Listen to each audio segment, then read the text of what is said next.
مولانا سعید کاظمی اکثر شیخ صاحب کو نماز کے لیے کہتے کہ آپ نماز پڑھائیں. شیخ صاحب نماز پڑھا دیتے تھے، سنت طریقے کے ساتھ نماز پڑھاتے تھے. تو اسی طرح ایک مرتبہ عصر کی نماز پڑھا رہے تھے تو ایک شخص نے اعتراض کیا نماز کے بعد کہ امام صاحب تو نماز میں مکھیاں مار رہے تھے، رفع الیدین کا مذاق اڑا رہا تھا. تو مولانا سعید کاظمی فرمانے لگے اس شخص سے کہ ہم رفع الیدین اس لیے نہیں کرتے، ہم اسے سنت نہیں سمجھتے، اور یہ امام صاحب شیخ عبدالعزیز علوی یہ رفع الیدین کرتا ہے اور اسے سنت سمجھتا ہے، اور تم نے ایک سنت کا مذاق اڑایا ہے، اس لیے تم اپنے ایمان کی تجدید کرو، دوبارہ کلمہ پڑھو.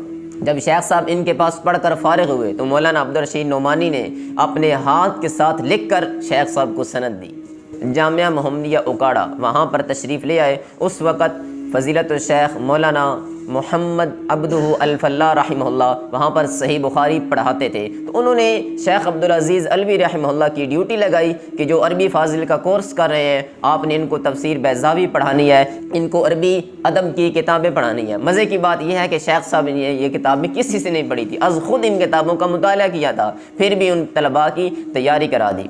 شیخ صاحب پھر دوبارہ صحیح بخاری پڑھنے کے لیے حافظ محمد گوندلوی رحمہ اللہ رحمتاً واسعہ ان کے پاس حاضر خدمت ہوتے ہیں. ان کے پاس آ کر گجرانوالہ میں دوبارہ صحیح بخاری پڑھنا شروع کرتے ہیں. شیخ صاحب کو حفظ کرنے کا بہت شوق تھا، انہوں نے کسی کے پاس حفظ نہیں کیا تھا، تو حافظ محمد گوندلوی رحمہ اللہ ان سے صحیح بخاری پڑھنا شروع کی. 15 پاروں کا ترجمہ بھی حافظ گوندلوی رحمہ اللہ سے پڑھتے ہیں اور پورا قرآن کریم مکمل از خود حفظ بھی کرتے ہیں. روزانہ کی بنیاد پر قرآن پاک کو حفظ کرنے کی کوشش کرتے ہیں. ادھر ان کی صحیح بخاری بھی مکمل ہو گئی، 15 پاروں کا ترجمہ بھی